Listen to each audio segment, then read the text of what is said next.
the focus of this book is on areas of research which have been either completely or largely neglected because they simply don't fit in to the present view of the world. And because they've been so neglected by orthodox institutional science, there are quite simple experiments to open up these fields that could be done, in many cases for budgets of less than £10. And as soon as one realizes that important research can be cheap, then the terrible Stalinist restrictions that institutional science has, you can't do it unless you've got approval, peer reviews, grants, committees, and so on. Terrible stranglehold of orthodoxy. But if you can do things cheaply, you're completely free, because the only control they have is through money, giving out funds. And if you don't need the funds, you can do what you like. And science in the past grew out of a fertile field of amateur research. Even as eminent a scientist as Charles Darwin never had a government grant or an academic post. He lived as a private man, a gentleman, in his own house, and did most of his research in the garden with his son Francis. Well, he also kept pigeons. Now, homing pigeons are kept by 200,000 people in Britain. It's largely a working class sport. It doesn't cost much, but it does cost more than £10. This experiment would cost about £350, the one I'm going to talk about. But this is one of the experiments in the book. It's the one with which the book opens, or almost opens. And the reason I wanted to talk about it today is because I haven't yet discussed this with Ralph and Terence. And the present state of play, which I'm going to summarize now, it shows science. There have been investigations of homing pigeons. It's one of the few areas where research has been done. And it's led to the conclusion that we really do not know. We haven't a clue how they do it. And in this state of the utterly unknown, I don't know how they do it either. So I was hoping that by talking about it with Ralph and Terence, it might become clearer, or possibly even more obscure. At any rate, it's something that I really want to discuss with them, and this is the opportunity to do it, and I hope you will all find this of interest too, because the situation we're in is one of an acknowledged fact. Pigeons can home from huge distances. You can take a pigeon, a homing pigeon, 700 miles from its loft and release it, and it'll be home that evening, if it's a fast-flying bird. Pigeon racing enthusiasts do this regularly. Every Saturday, today for example, in the spring and the summer, people are racing pigeons. Sometimes pigeon racing clubs have them released in northern Spain. Sometimes they take them to the north of Scotland. Sometimes they're released in other parts of the continent. And they're taken away, they're taken in baskets on trains or on lorries. They're released, the baskets are opened, the pigeons circle around and they fly straight home. And then the people whose pigeons come back fastest, they have a little time clock, and there's a thing on the leg of the pigeon they stamp. And then they calculate the exact distance to that owner's loft and work out the speed. The ones that come first win the prize. It's a very competitive sport. They win cups, there are cash prizes. Good racing birds can sell for as much as £5,000 for breeding. Ordinary ones cost about £5.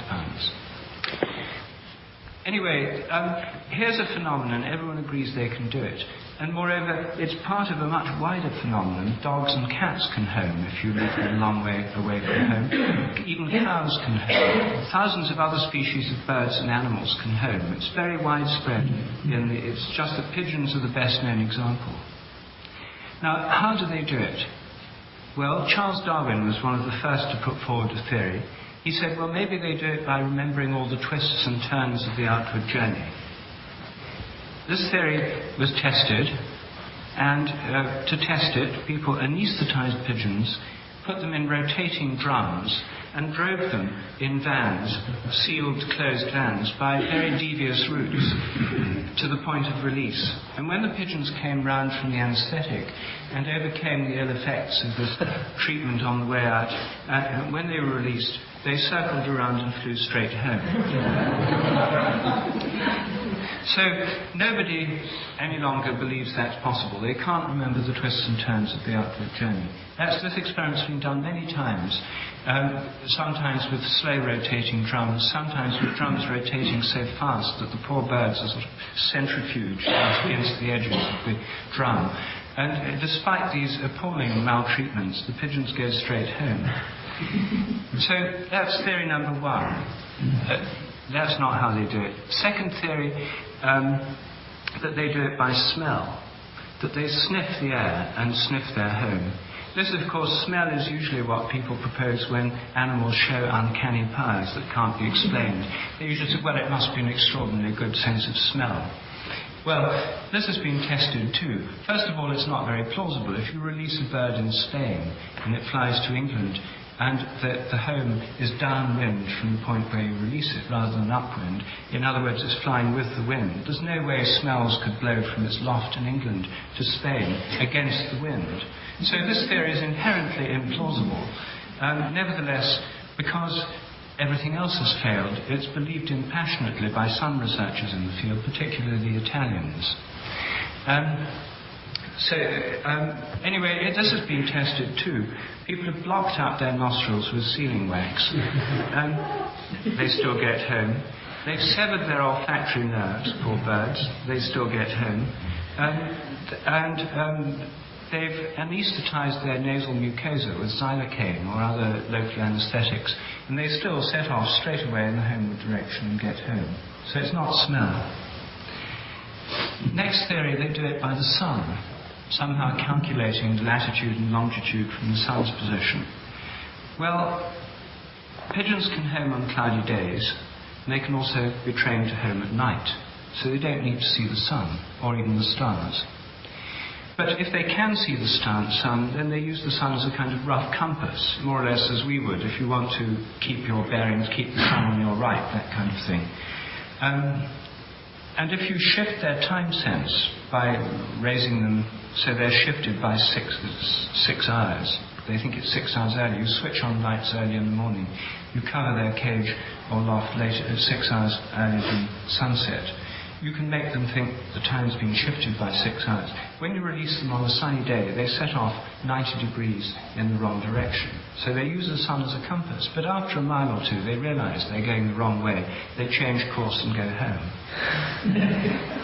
Landmarks are inherently unfeasible because if you release the birds hundreds of miles from anywhere they've been before, landmarks couldn't possibly explain it.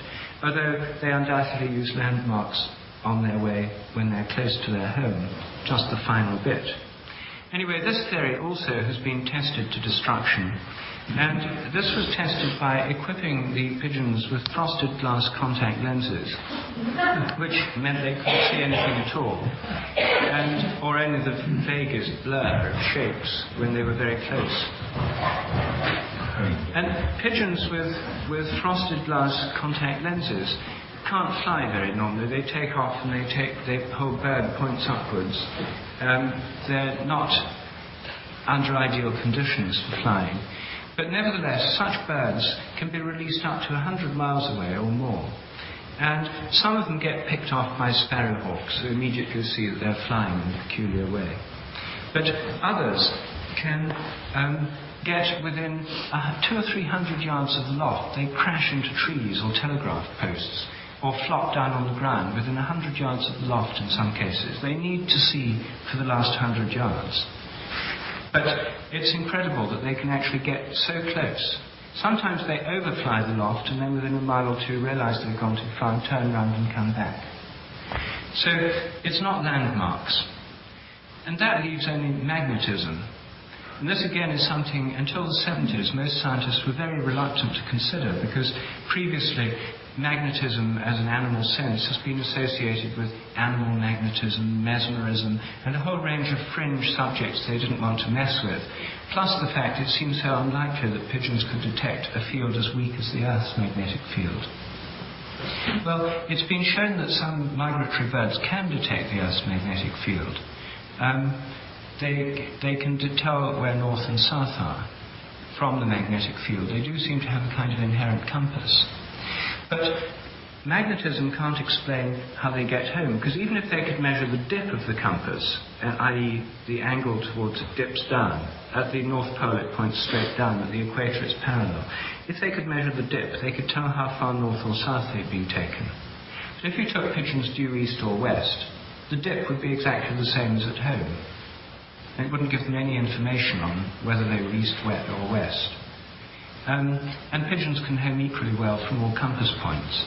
So even in principle, the magnet won't explain it. They do seem to have a kind of vague magnetic compass sense.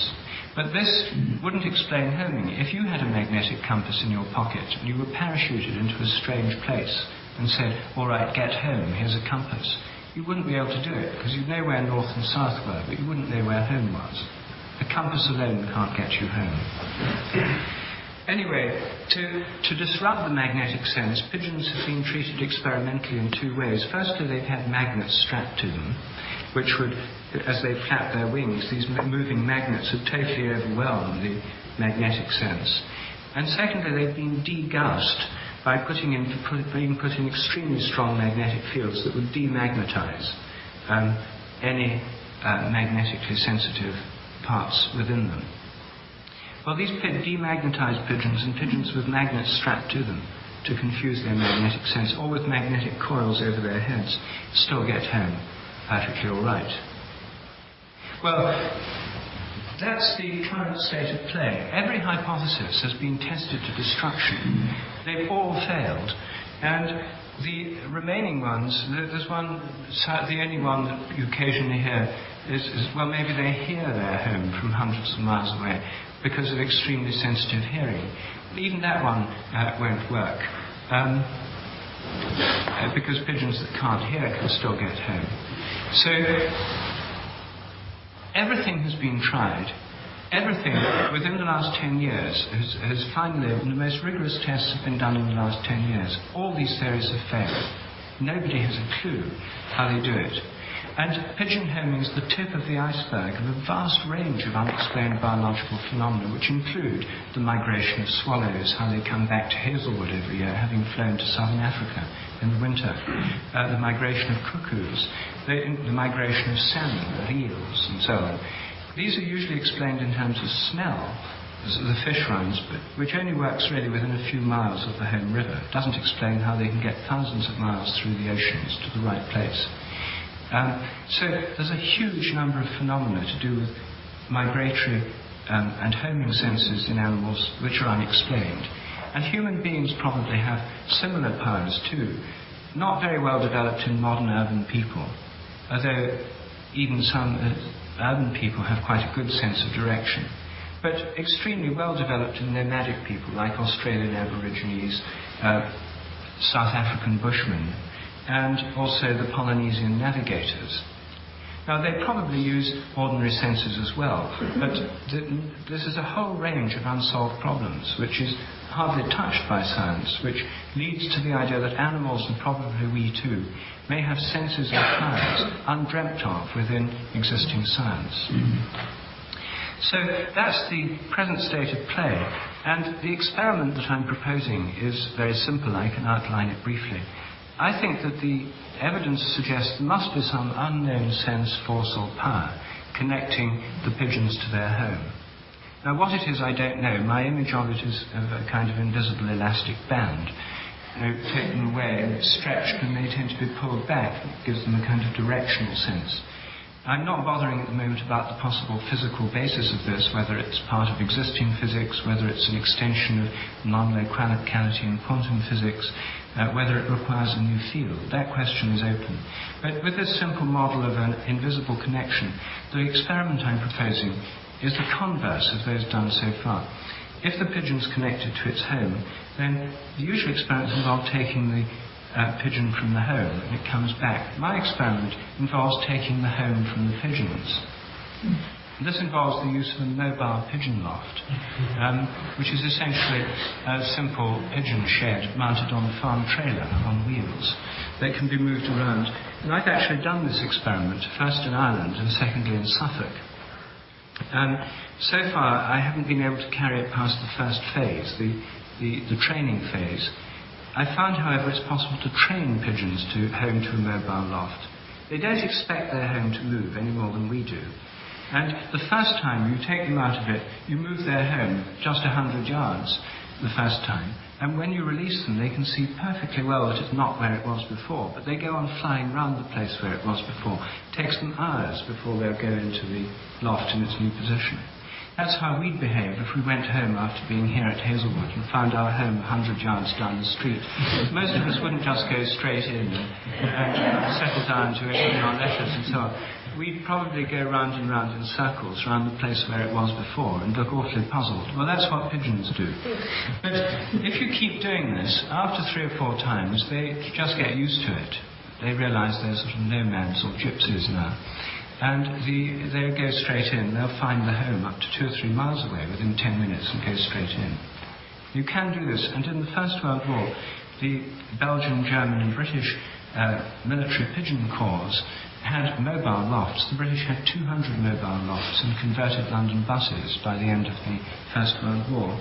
And there is still a mobile pigeon loft research project going on in Europe. The Swiss army is the last army in Europe to have homing pigeons.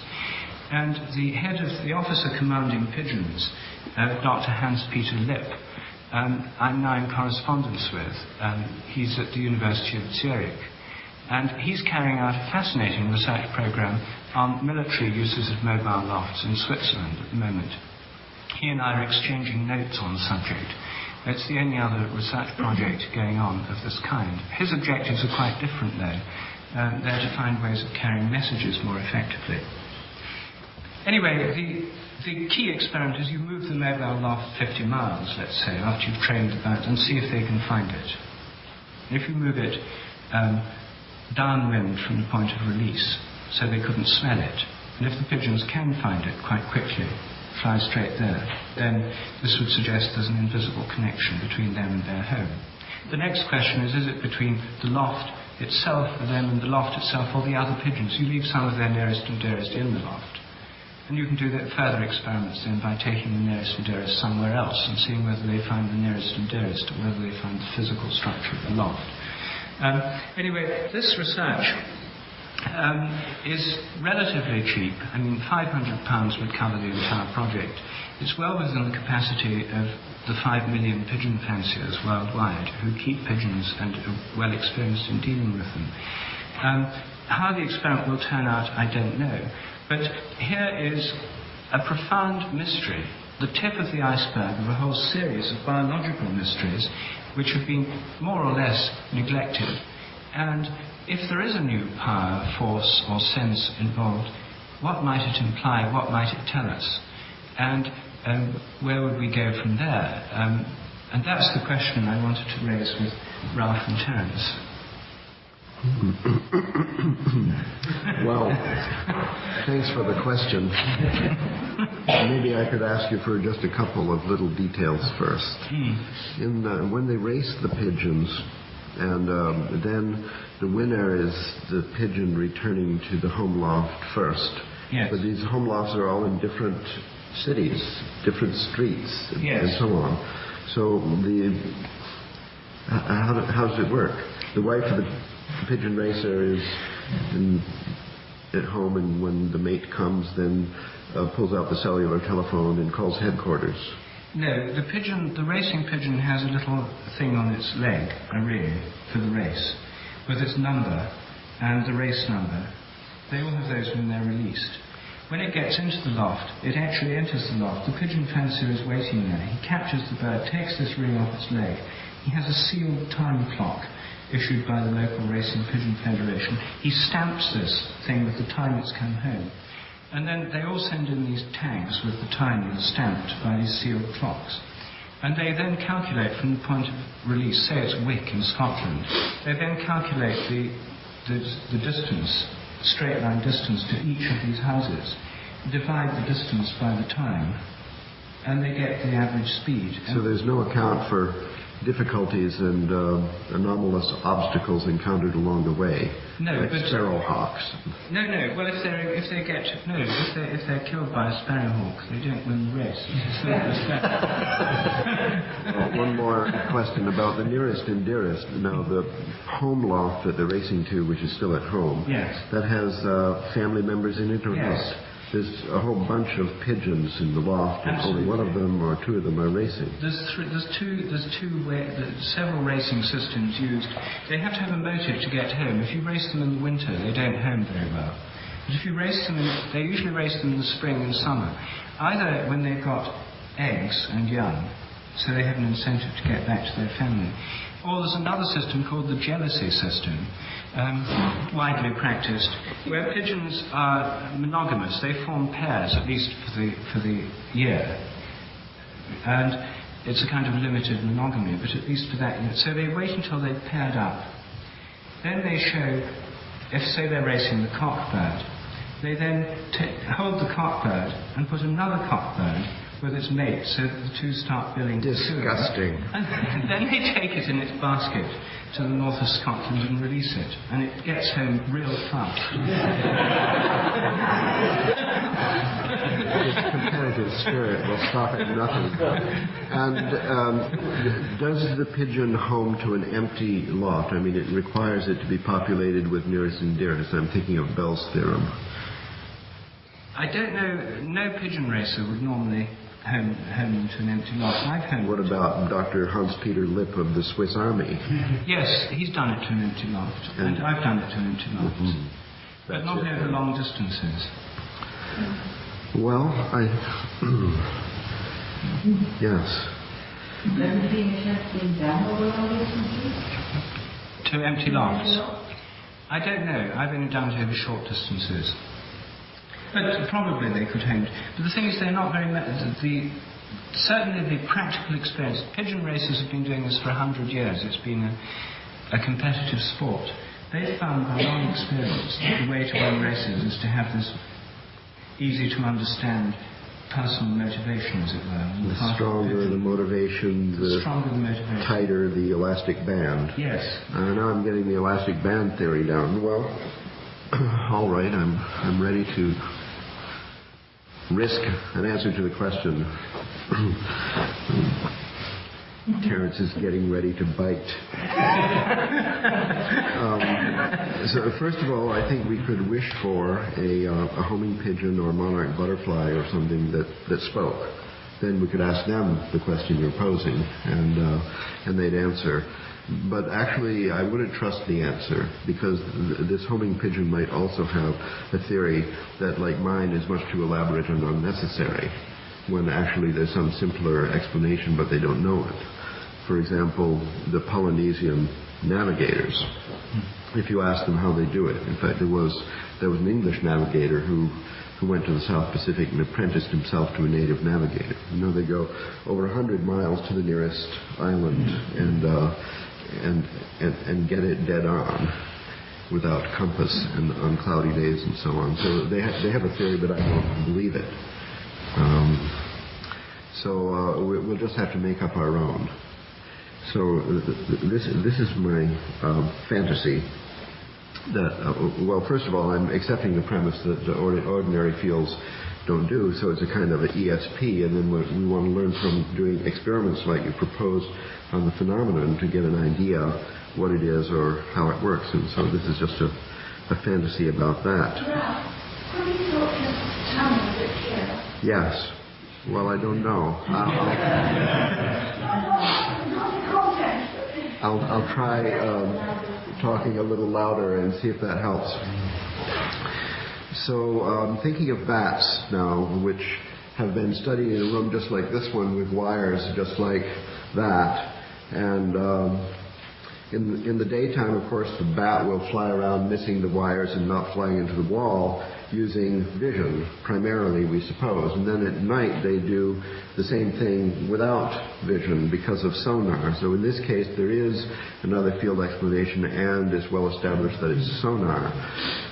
So I suppose, based on bats, that the brain and the mind are able to image the results of sonar experiments in a kind of image which is the same kind of image that the eyes form. In other words, that instead of hearing, oh, there's a sound over there, and trying to compute that's an echo and so on, that the bat sees the room with its ears in exactly the same representation, a three-dimensional visual representation that's dynamic, that it can fly through its own sonar receptions, and that the representations are the same. Then if somebody suddenly turned the lights on, the bat would not hesitate and fall to the ground because it has to switch from system A to system B, that the visual representation of the room would exactly overlay precisely the same image as the sonar image of the room.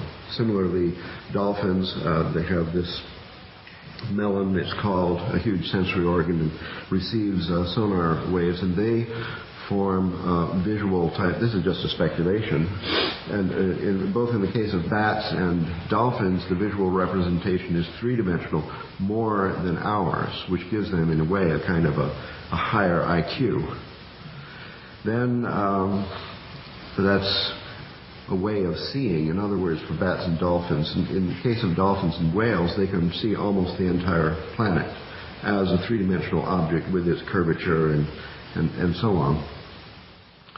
So if there were a sixth sense that homing pigeons and monarch butterflies have, and maybe we do too to a degree, then I would suppose that it works like that. So after the pigeon is rotated, doped, transported 4,000 miles and released, then with its sixth sense is seeing a very detailed three-dimensional road map of the entire planet, essentially, which is there in this field somehow, just as we consult the road map.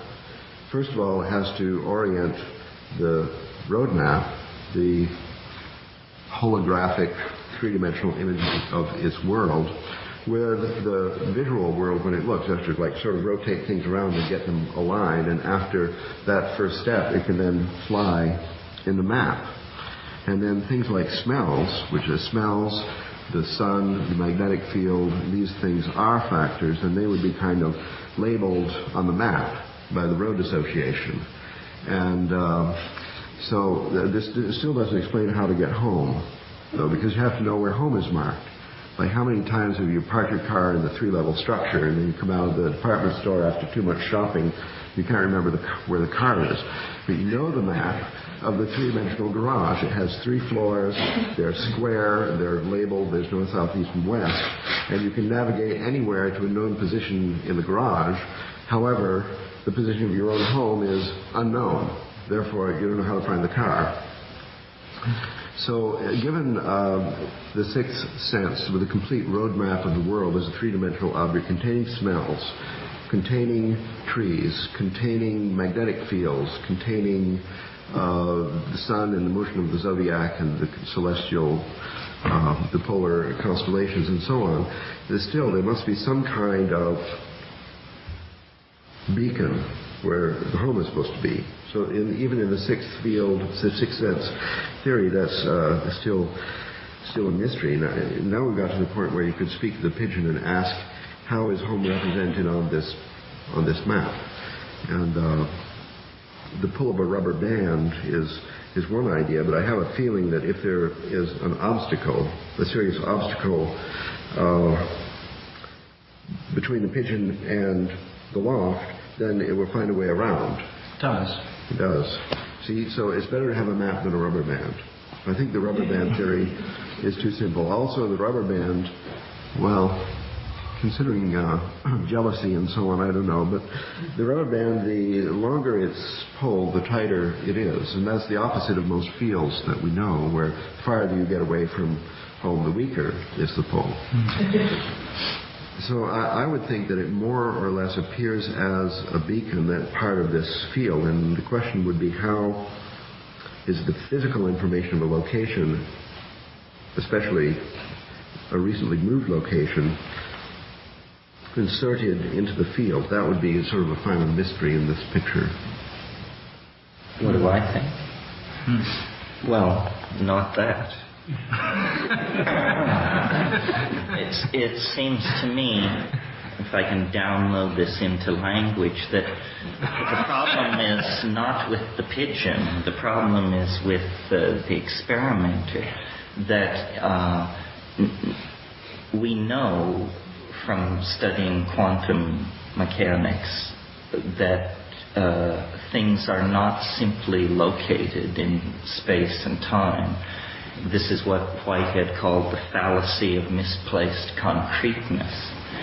And it seems, I've always felt that what biology is a strategy, a chemical strategy for amplifying quantum mechanical indeterminacy into macrophysical systems called living organisms, and that living organisms somehow work their magic by opening a doorway to the quantum realm through which indeterminacy can come. And I imagine that all nature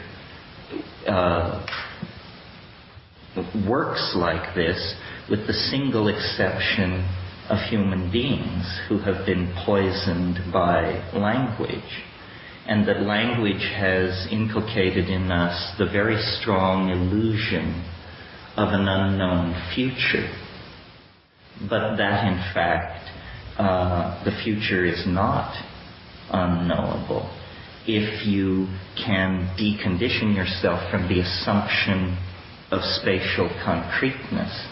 So the answer to how the pigeon finds its way home is that a portion of the pigeon's mind is already home and never left home. And that we, gazing at this, assume that pigeons, monarch butterflies, so forth, are simpler systems than ourselves. But in fact, our assumption of the unknowability of the future creates a problem here where there is no problem, and that it's only in the domain of language, and perhaps only in the domain of certain languages, that this can become a problem. To put it simply, I assume that if you are a pigeon, we speak here of asking the pigeon, if you had the consciousness of a pigeon, you would not have a diminutive form of human consciousness. You would have a consciousness that we can, obviously, based on this discussion, barely conceive of, because the consciousness of the pigeon is a continual awareness extending from egg to death. And the particular moment in space and time in which an English-speaking person confronts a pigeon is, for the pigeon, not noticeably distinct from all the other serial moments of its life. So the problem is in the way the question is asked, and in the way human beings interpret the data that is deployed in front of them. After all, in the animal world, the future is always rather like the past, because novelty is rather suppressed in the animal world. Most things that happen have happened before and will happen again.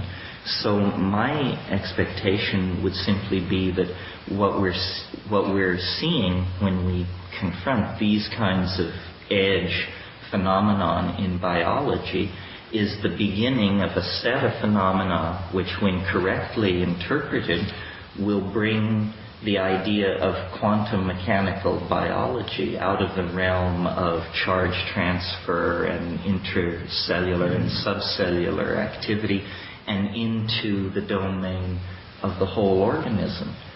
I'm not sure this is the solution, but it does cause the problem to disappear. Exactly.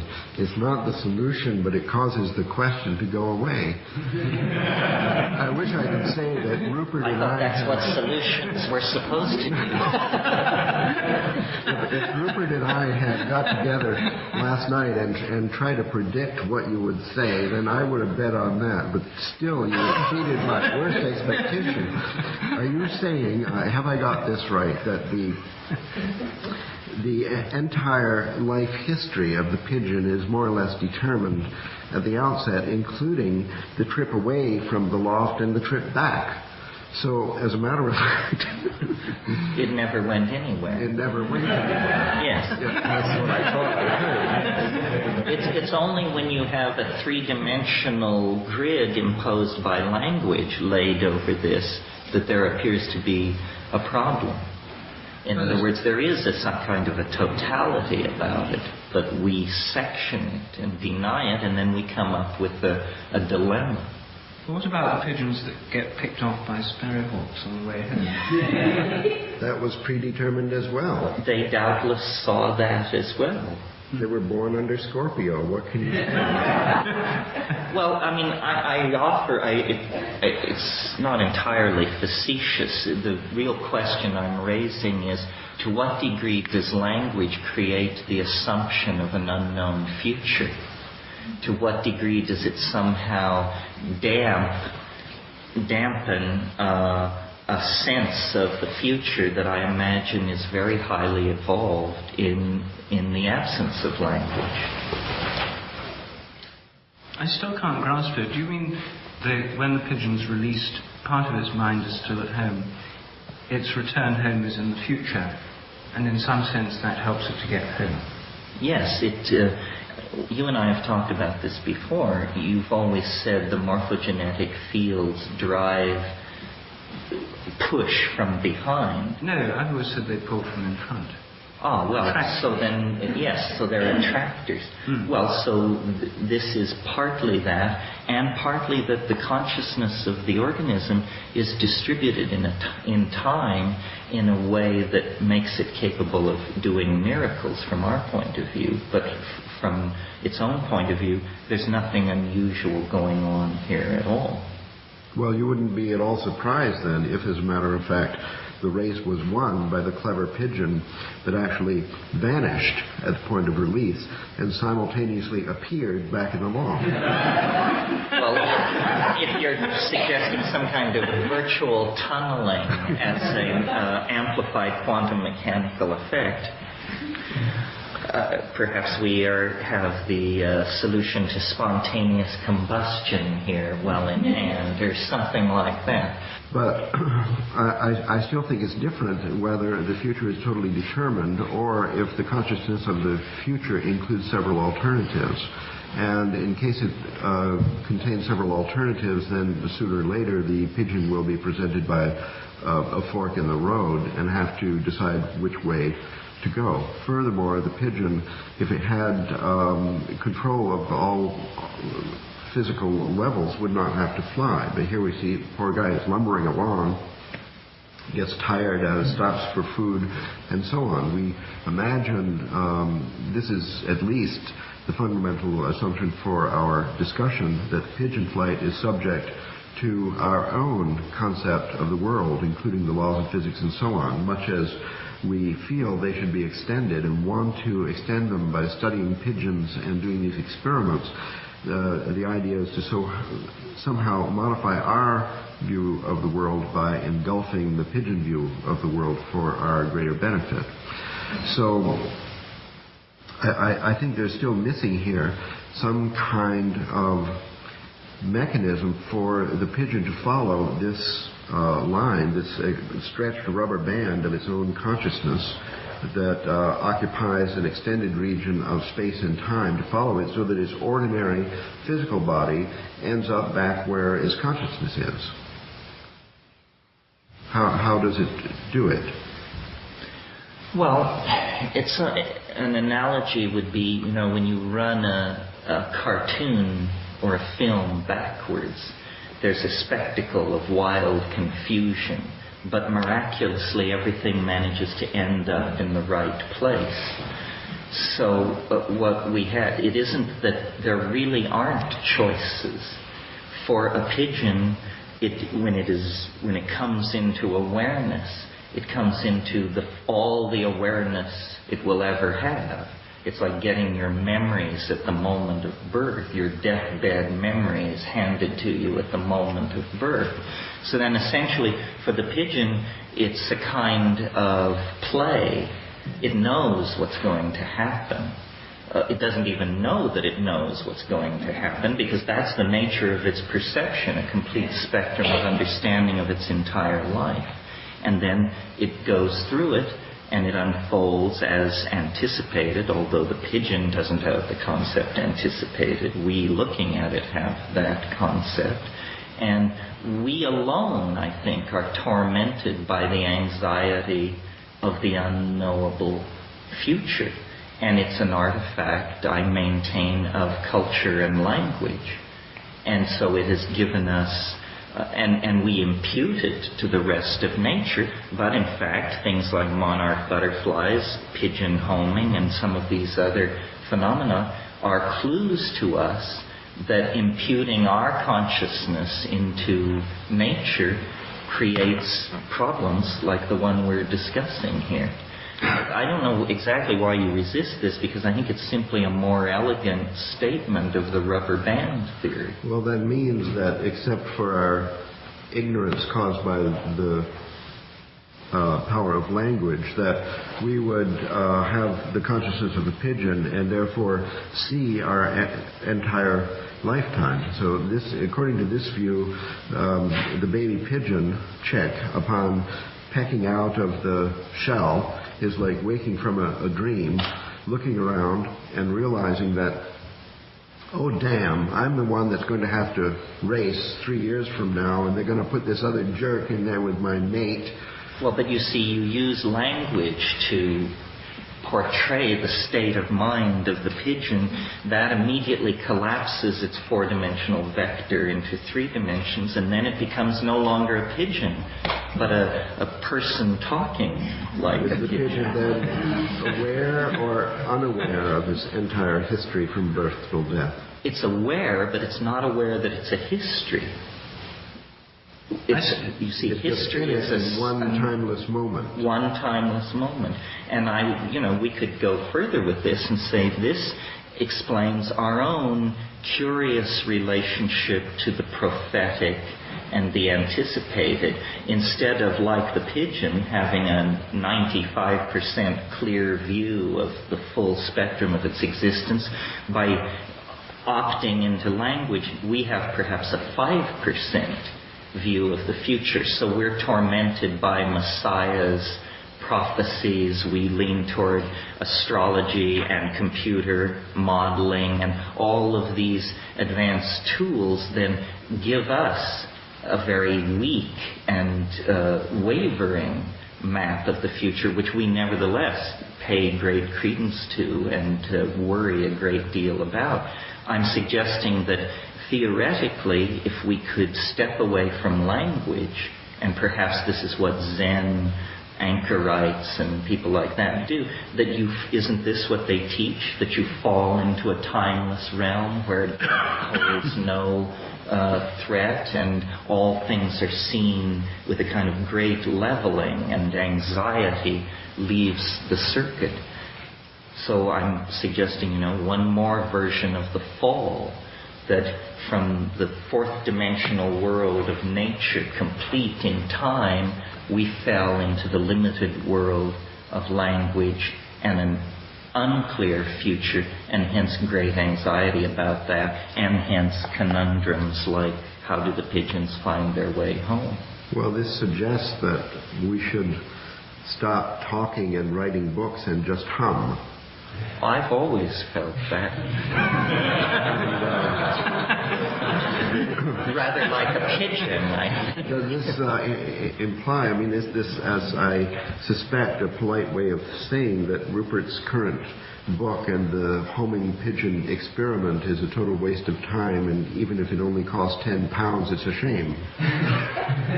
Well, that's a wider issue, but you know very well that I think experiment as currently understood is futile, because all experiments, including, I assume, all the experiments in Rupert's book, make the assumption that time is invariant. And I don't believe that time is invariant. So we're now going to, I didn't intend to open this up as a general frontal attack on the epistemic methods of modern science, but in fact, the idea that time is invariant is entirely contradicted by our own experience, and it's merely an assumption science makes in order to do its business. I believe that we have a case here of multiple personality in action, and now I'm going to undertake to prove it. So we suppose that Rupert had in his book an 8th chapter on an experiment with homeopathic medicine. And this experiment was done, and the outcome of it was that a flower power was discovered which absolutely and instantly cures hay fever. Then you would be interested in the result of the experiment or not? Sure. I rest my case. Well, as a practical matter, I don't think we should confuse our ideologies with our sinuses.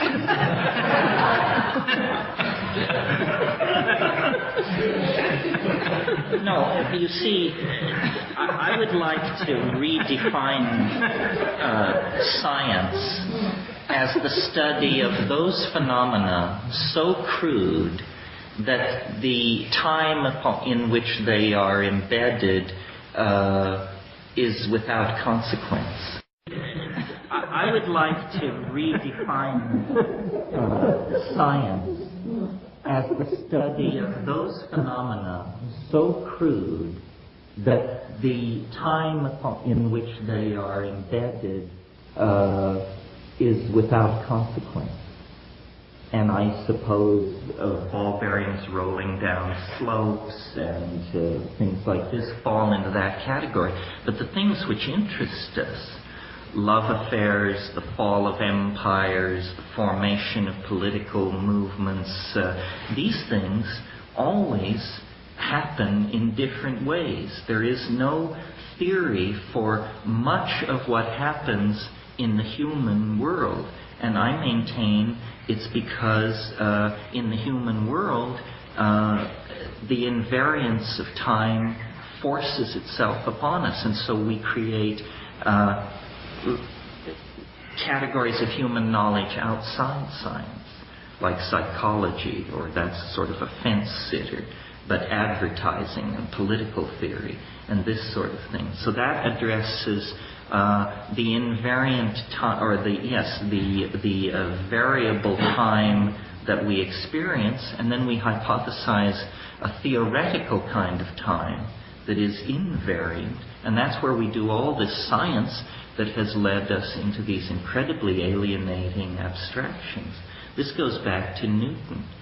Newton said time is pure duration. He visualized time as an absolutely featureless surface. Well, now notice, Ralph, Aristotle's effort to describe nature with perfect mathematical solids has been abandoned long ago, because nowhere do we meet perfect mathematical forms in nature. The only perfect mathematical form that has been retained in modern scientific theory is the utterly unsupported belief that time, no matter at what scale you magnify it, will be found to be utterly featureless. There is absolutely no reason to think this, and considerable evidence to the contrary. The problem is, if we were to ever admit that time is a variable medium, 1,000 years of scientific experiment would be swept away and we would be back to Z. So it's just simply a house of cards, and better left where it stands, I think. But the fact of the matter is, there is no reason to believe that time is invariant.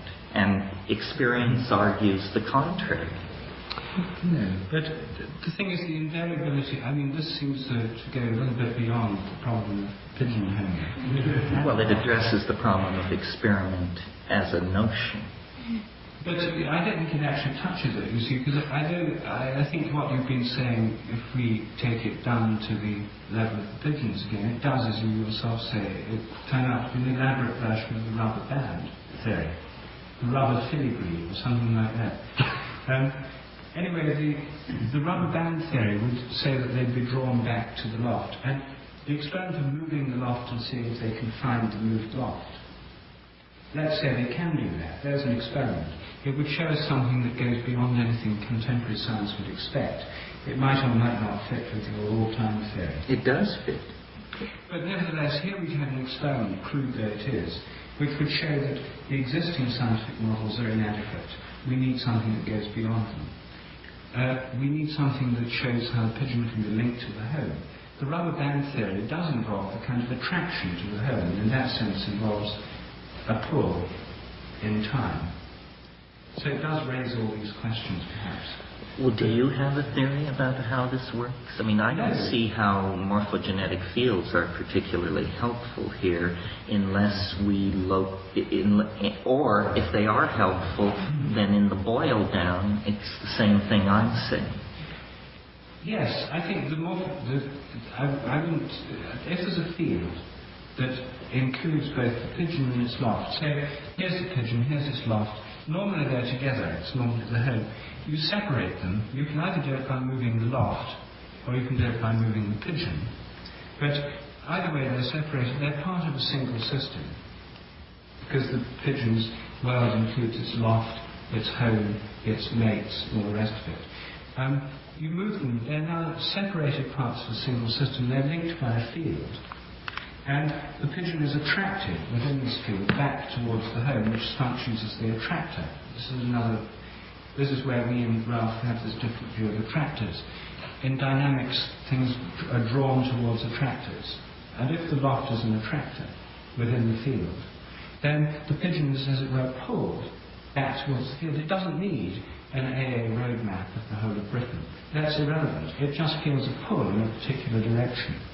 And so the trouble with that theory, you see, is it has all this information, the whole of Britain, star rising, all these kind of features of this roadmap. It doesn't need that.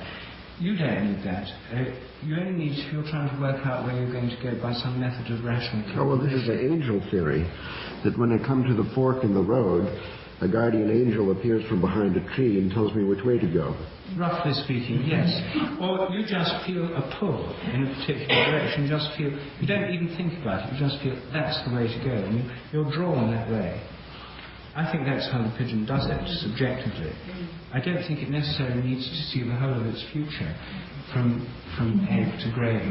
I think it feels a pull towards where its home is by this kind of invisible rubber band, which is actually, if you like, a gradient within the field towards an attractor, which is its home.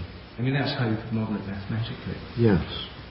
But you wouldn't need to bring in the whole of the rest of Britain and a road map. Now, if you did need a road map for the whole of the rest of Britain and all the rest of the world, then we'd have the question, how would it get it? Well, I've got a theory how it could get it, but I think it might tune in to the collective memory of all the other pigeons that have ever gone on homing races. All of them see the ground they're flying over. If a pigeon could access the collective pigeon psyche, or take it further, even the collective memory of other species, not just pigeons, if all birds could link up to what all other birds had seen, then they would indeed have a global map of the world. They could gain access to it. But I think that's possibly going further than we need for this rather limited case. It may be more relevant in the case of migrations, where you have birds migrating over thousands of miles, in the case of cuckoos, young cuckoos, migrating to South Africa, independent of their parents that leave in July from England. The young cuckoos leave in August. They've never met their parents because they're cuckoos. And their parents, in any case, push off before the young ones are ready to fly. They go all that way. And I think in that case they must be tuning in at least to a kind of collective cuckoo memory that includes features of the landscape over which they fly. But the rubber band theory wouldn't necessitate even that, you see. It would necessitate maybe some degree of collective memory, but it would essentially have this kind of pull, directional pull. Well, there still seems to me some kind of problem, either a mathematical or cognitive problem. When the loft is moved, then the dynamical system, which extends essentially over the whole of the planet, wherever this pigeon may be released, and all the way back, has to receive the feeling which direction to go from the guardian angel or whatever. And that directional field all over the planet has changed when the loft was moved. So the question arises, how does the attractor, the loft, extend its field and directional instruction all over the planet? And I don't think that the idea of morphic resonance helps here, because no other pigeon has flown to that particular loft. No, I'm not talking about morphic resonance, I'm talking about the field itself. Morphic resonance is a memory of how to do it. If you have a magnet, say you have a magnet, a pile of iron filings here, and you have a magnet over here, and you put the magnet there, these iron filings will be drawn towards it, and you'll see lines of force moving towards it. If you then move the magnet over here, you don't have to, there's an immediate adjustment. The loft itself, simply functions as a magnet, as it were, in another field which is not an electromagnetic field, that's right, but is sort of an emotional field. Yes. And the loft's like a magnet, and so you move the loft, it's just like moving a magnet. Automatically, now the iron filings or whatever will go there. That's basically the model I'm suggesting. And the reason that I can't find my car in the parking garage is because I'm not emotionally attached to it, and I've never been in love with it. I could get an Italian car. Well, it's a thing about, I mean, in the human realm, it could apply to finding people. And Jill does an experiment, well, she doesn't call it an experiment, in her workshops, where people form pairs. And they can first find each other by humming with their eyes closed and find the person. Then after they've got good at that, you can then find your partner with your eyes closed, you can't see, just by feeling where they are and heading for them in that direction. And now that's an example of this possible magnetic pull in the human realm. I've tried doing this experiment with our children on the grounds that it ought to be particularly strong and it turned out Merlin was extremely good at finding me. And then I discovered he was peeping. So I'm afraid this experiment, he couldn't quite see the value of totally objective, utterly controlled scientific study. So I mean, it may be, you see, that the bonds between pigeons and their home are comparable to the bonds between people and other people, and indeed they may be related to the kind of social, that which holds societies together. When we say there's a bond between people, we may mean something more than a mere metaphor. It may be that there is an actual connection between them. And so we have many examples from the human realm. A child falls ill hundreds of miles away, and their mother immediately starts worrying and rings up on the telephone. This may be another manifestation of the same kind of thing. And it may be part of the social bonding. I mean, the motive of the pigeon to go home is social. It's not merely geographical. If it hasn't got mates and so on, it doesn't bother. If you try racing them in the winter when they've got no social motivation, they hang out wherever they can. They join into other people's lofts and so on. And it may well be that the pigeon that spent such a pleasant 10 days here at Hazelwood, like most of us, discovered this is a really nice place to be. And it didn't have a sufficiently strong motivation to get home. We may be looking here at something that's essentially a social bond, but which, because we're never in exactly the same place as somebody else. Two bodies can't exist. We're always separated to some degree, however small, from those we're bonded to. And often, in the case of birds that fly, foraging for food, in the case of migratory birds, in the case of all animals that have to go out, bees that have to forage out from their hives and then come back, there must be some way in which these social bonds extend into a geographical dimension and then become spatial, directional bonds to find the home group. In the case of wolves, there are these cases reported by naturalists of packs of wolves that go out hunting.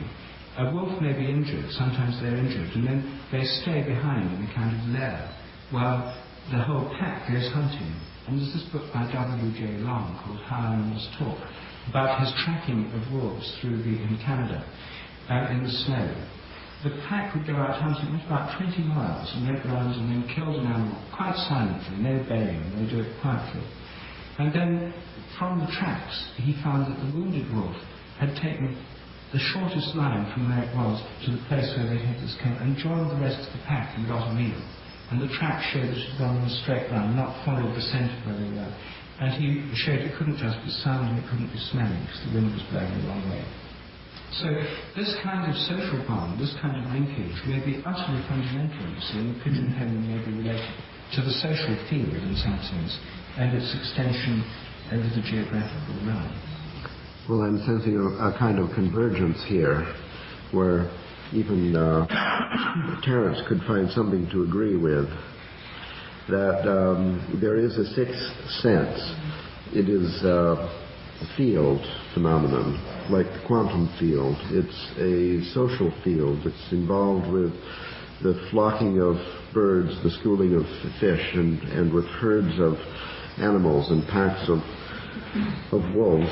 And you had a question. You started us off. What would this teach us, or what would that mean to us in terms of our future? And it could be that humans are somehow divorced from the significance of this field. So whenever the guardian angel speaks, they always do the opposite or something. And if we wanted to understand the population explosion, the demise of the planet, and all these wars and the manifestation of hatred and sources of evil and so on, a candidate for the disharmony in the human species would be its disconnection with this field. And here's where Terence comes in, that somehow it's the implication of language is to submit to it is to lose your connection with the field. So we all have done experiments in not speaking. For example, meditation, for example, dreaming, where the antithesis of language has an opportunity to come forward and to attempt to reconnect us to this field, a harmonizing influence that entrains us, but not for long, especially for people like Americans who watch television for 7 hours a day. There is somehow not enough time away from language. But notice that most prophetic episodes are dream episodes. I think that supports my point, that we've lost connection with a kind of fourth dimensional perception that for the rest of nature is absolutely a given. Why do you think it's a given in the rest of nature? I mean, I don't still see why you need to have the pigeon knowing the whole of its future. Well, because you have many, many cases of this kind of thing. Animals that are put in the pound by owners who are moving, and then the owners move 700 miles and the animal escapes from the pound, and it doesn't return to the ancestral home, it returns to the new apartment in a different city. The monarch butterflies, the homing pigeons, a whole host of mysterious phenomena become utterly transparent and trivial if you simply hypothesize that for them the future doesn't have this occluded character that it has for us as a result of our acquiescence in the language behavior. It seems to me it's not just a problem in time, it's a problem in space. You could say that they know that they're going to wind up at the new home and meet, but then still you've got the problem how they know which way to go. And I don't presumably they see themselves at every point in their life, not just the high or low points. And a minute in the future, they're a minute ahead of where they are, so yes. they just go that way. In the future, they're that way. In other words, they can always see it from where they are. It's always ahead of them, in the same way that we navigate through space. I mean, if you were a two-dimensional creature, the things that we do navigating in three-dimensional space would be absolutely mysterious and generate all kinds of metaphysical speculation and hypotheses and so forth and so on. But, I mean, why should nature imprison itself within a temporal domain? Clearly, for us, it's an artifact of language. I mean, we talk about future tenses, past tenses. Those aren't descriptive of the future and the past. They create it. That's why I put in the possible exception of perhaps there are human languages where this is not happening, and therefore they are much closer to animal perception. The mysterious, quote-unquote, mysterious behavior of the Australian Aborigines, the Hopi. These peoples, they seem capable of things that to us are like magic, but the magic is all done by knowing what's going to happen. So if they simply imbibe that animal understanding, then to them it's trivial. That seems to me the most elegant explanation. And it doesn't require new undetected fields or any of these other somewhat cobbled together mechanisms. Just another dimension. Well, we know it's there. There's no debate about that. So, here, an example then to carry that forward. I've always felt that the role of shamans in Aboriginal society, especially the ones that were using psychoactive plants, that all the magic that they do suddenly becomes not so mysterious if you simply assume that by perturbing the ordinary brain states and ordinary language states, they then let in this hyperdimensional understanding. Because look at what shamans do, really. They predict weather. That's classical. That demands a knowledge of the future. They tell the tribe where the game has gone, also requiring a knowledge of the future. And they rarely lose a patient. That means they know who's going to make it and who isn't, and they refuse all cases perceived to be fatal. So here are 3 examples of shamanic magic, all easily explained by the simple assumption that they can perceive to some degree the future, which is occluded to ordinary people locked in ordinary language and brain states. QED.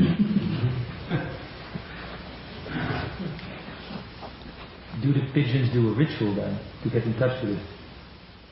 No, animals are in this place to begin with. You see, look at the shaman, to push this point again. What is the shaman's strategy for attaining his special knowledge? He becomes like an animal. He is master of animals. He dresses in skins.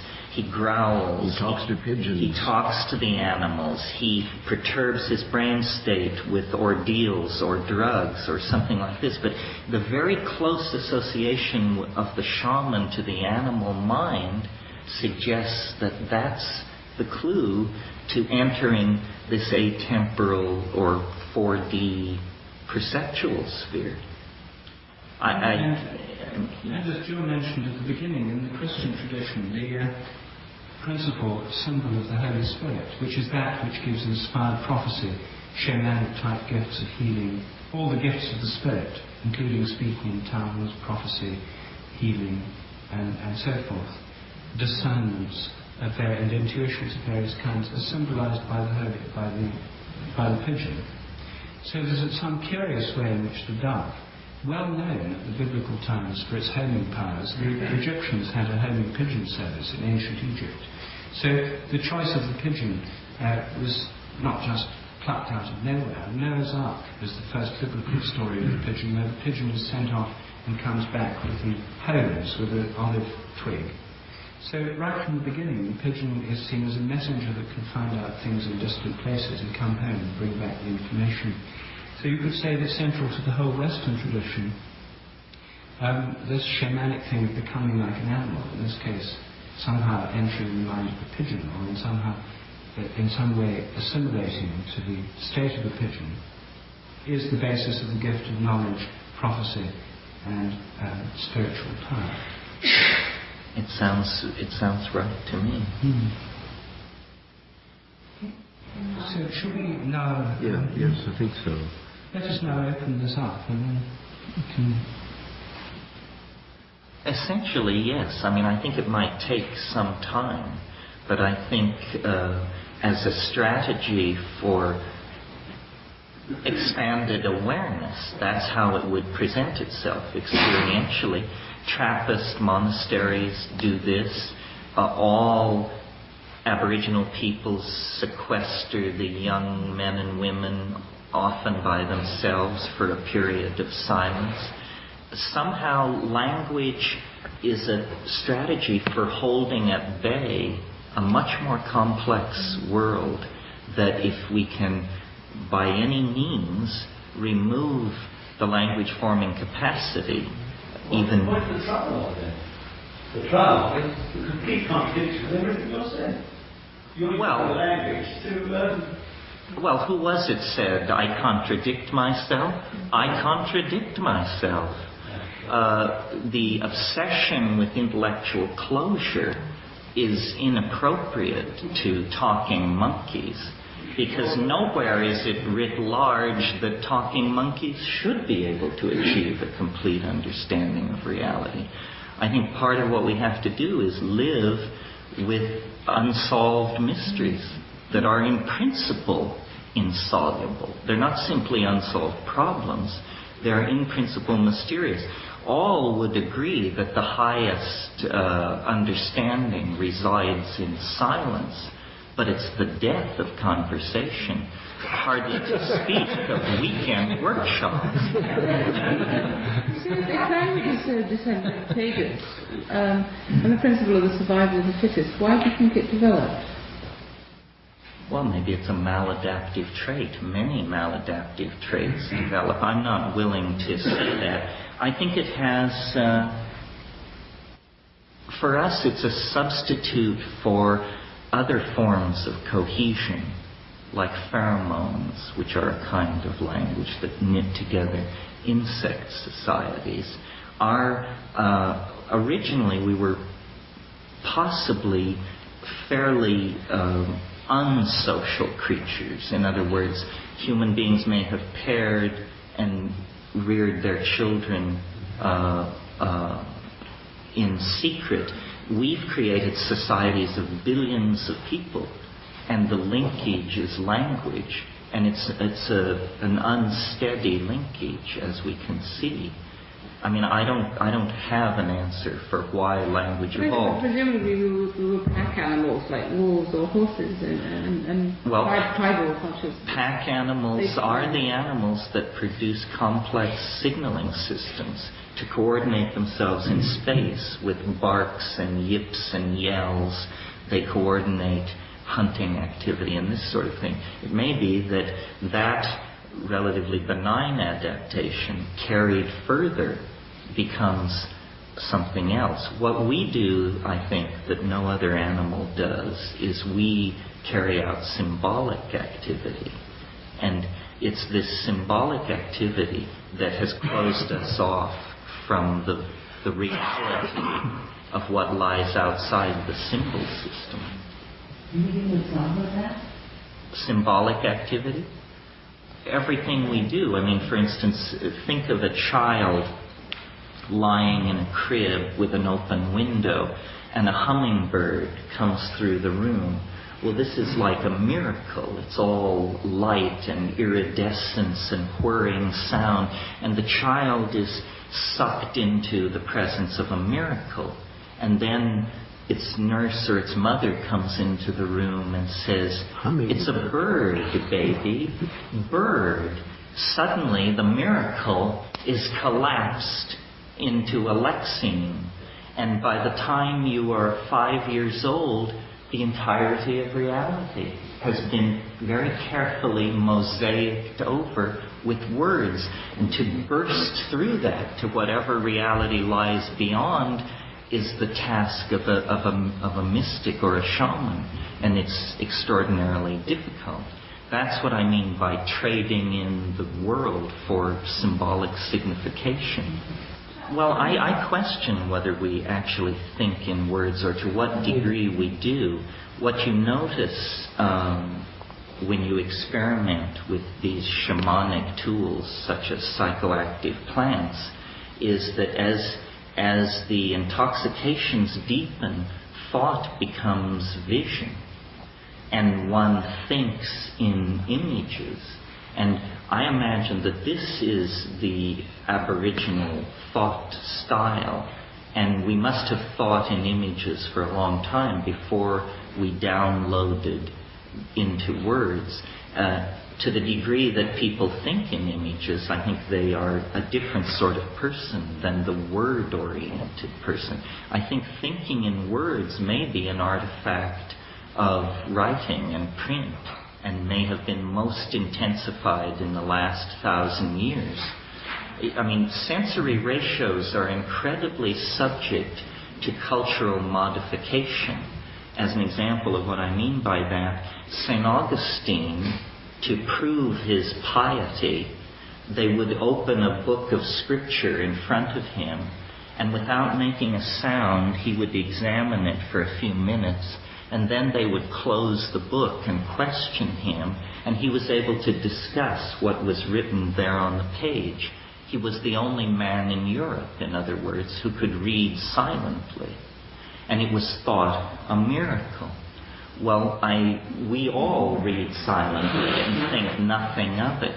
So I think the mind is very malleable, and the imprint of culture very deep. You know, McLuhan suggested that the concept of the citizen, the concept of the industrial assembly line, were both artifacts of print, and would have been incomprehensible in a manuscript culture.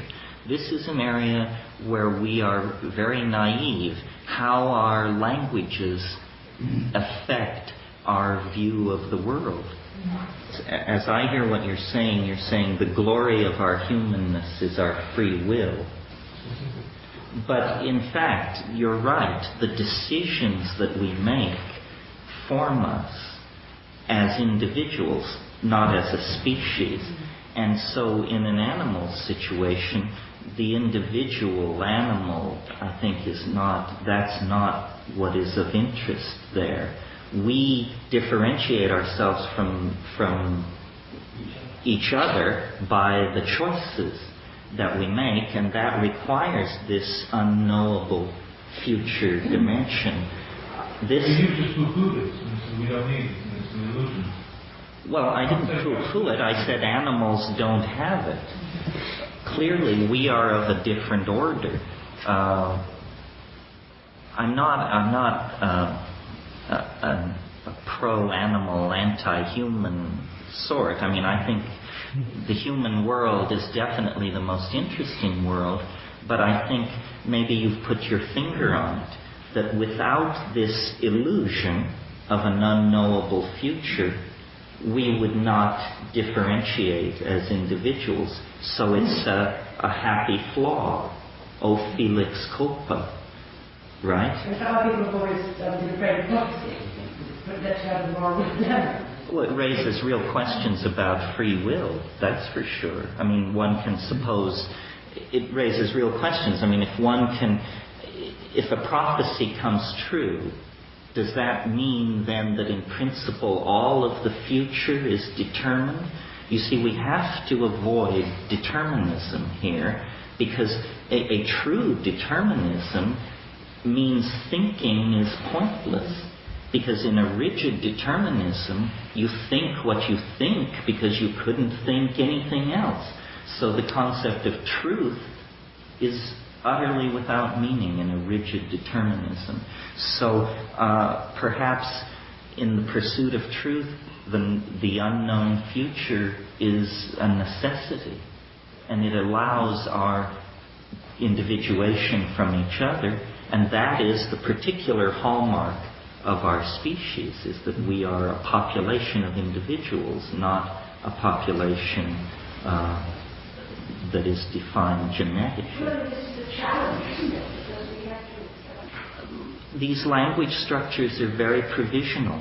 Every culture assumes that it is building an edifice of eternal truth. But every culture has all other cultures as examples before it of parochiality, provincialism, and limited understanding.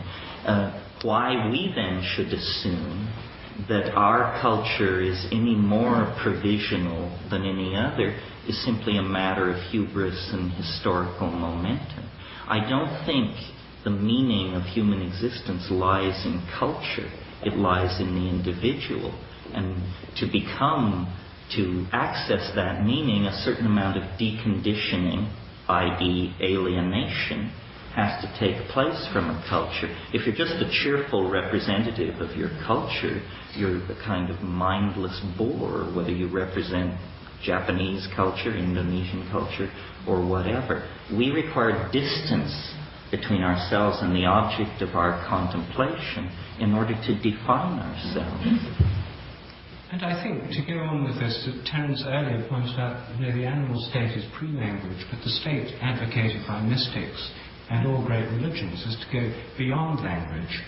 It's not, none of the great religious or spiritual traditions say human culture is the end, is where it's at. All of them point beyond it, and all of them point to states of contemplation, mystical insight, prayer, intuition, which go beyond the limitations of language. So I didn't take what Terence was saying to be the denigration of all human culture or language, but pointing out its limitations, which are agreed on by the greatest traditions we have. Well, I think these, in a sense, all these animals can be our teachers, you see. And that, I think that the part of my interest in the homing pigeons, and indeed the other experiments that I've been thinking about lately, is to help to see us as much more to the natural world, and certainly much more to the animal world, than current models allow. The current models of biology, of institutional biology, say all animals and plants are pure machines, totally explainable in terms of A-level physics. They don't even take quantum physics into it. And if you do, then you get weird phenomena like non-locality, which would mean pigeon homing might not be such a mystery. But so the attempt to reduce all animals and the whole of nature has been going on for a long time, and it's part of the triumphalist culture we have. Our culture is based on an agenda of conquering nature. We can conquer the whole of nature, and now we've told every other culture in the world that's where it's at. Development programs, logging operations, and so on. So the ecological crisis is a result of working out this particular way of thinking about nature and other species. I think that recovering a sense of... I don't think that anybody here is saying we've got to say animals are better than us and denigrate the whole human race, but to recognise that there are astonishing powers in the animal and the other realms of nature, which we've just simply been blind to. We're blind to them if we think in terms of institutional science. People who actually know animals well, people who train horses, who keep dogs and cats, and who actually observe their behaviour, know full well that they have very often uncanny or seemingly uncanny powers of knowing, which go beyond what we would expect on the basis of textbook biology. So I think these are ways of learning more about the world in which we live, and more about the biological context of our lives. And when we come to dolphins, then there indeed, if we take big brains to be the criterion of our superiority to the rest of the animal kingdom, then we have to face the fact that whales and several other animals have bigger brains than us. And what are they doing with all that cerebral capacity? They're certainly not building media empires and constructing television programs and so on. So I think that this interest in dolphins and whales as having a different kind of consciousness, and possibly a more harmonious and telepathic consciousness, is another way in which people are trying to learn from the animal kingdom about I mean, it creates a kind of humility in ourselves, doesn't it, to realise that here are these astonishing social forms based on kinds of consciousness quite different from our own, possibly more advanced in certain ways.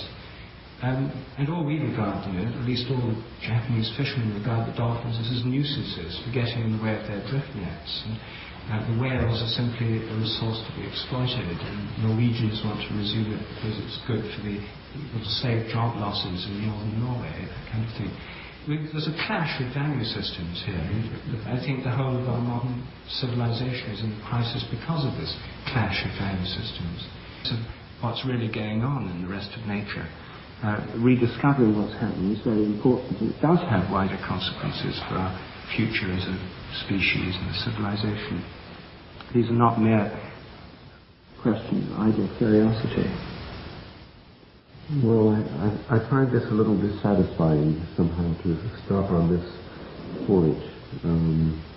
We didn't resolve what I think is the basic question about the homing pigeon, especially in connection with its significance for ourselves, because here we have a couple of divergent views. Even if we concede that the loft radiates a field, that the homing pigeon follows this field by a process of clairvoyance, in which it has a precognition of its position a moment hence and just goes in that direction. There's still, I think, the fundamental question has to do with the utter determinism of this, and whether the homing pigeon sees a variety of future positions and has to test them out by some process to determine which one is the most connected to the loved one or to the home, or whether there is only one vision and it just follows it. That's the fundamental question, because thinking of our species as the homing pigeon, and we're hoping to get home. If the future is totally determined, probably the likeliest outcome is the demise of the entire species, if not the biosphere itself. And of course that's no trouble for Terence, having accepted that. But most people, I think, are seeing a variety of possible outcomes and seeking a way to ennoble their own life by philosophical position of empowerment, in which what you do, which choice you make, by what criteria you prioritize the possible futures, would actually lead in one direction instead of the other one. Thus, in the context of free will for the homing trajectory of the entire species, life obtains a moral meaning. If it matters what we do, that's one thing. If it doesn't matter what we do, that's another. Therefore, it sort of matters whether it matters or not, if you see what I mean. I think Bell's theorem in quantum theory says there's this principle that if things have been part of the same system and they're separated, they retain an instantaneous correlation, even if they're miles apart, even if they're going apart at the speed of light. Now, this is part of quantum theory, and it's totally unlike anything in conventional physics. And so the pigeon is separated from its home or from its loved ones, and if Bell's theorem applies at the larger scale, then you could say they're part of the same system. They retain a non-local or non-separable connection. And this could be the basis of the rubber band or the homing system or whatever. You could say that. The trouble is that physicists don't know whether Bell's theorem applies in the larger scale or not. Most of them want an easy life, and so they say, oh, well, Bell's theorem's fine if you're dealing with these microscopic systems. It doesn't seem to have any effects anywhere else. We'll just regard it as a peculiar feature of microscopic physics. But it could be that there are other physicists, including Ralph's friend Nick Herbert, who's spent years puzzling and wrestling with the consequences of Bell's theorem, thinking it must or may have implications at the larger scale realm. And you see, homing pigeons may indeed, I think, come to be seen as a large-scale manifestation of the same principle. I mean, I myself think that's quite a likely possibility. But Ralph knows Nick better and has talked about these things more. So what do you think about that now? Bells? Well, what I think is that quantum mechanics applies to a different realm, and it provides us with metaphors, and Bell's theorem is a stimulating metaphor to understand this phenomenon of bonding. But to take this model too seriously seems to me ridiculous. Well, this is the thing that they've been trained to do. And if you think about it, you see, under normal conditions, no bird or animal would ever do this. In a homing experiment, the pigeon is captured by the owner grabbing it, putting it inside a basket, and it's transported on a train or a lorry for hundreds of miles. Well, in nature, that doesn't happen to animals very much.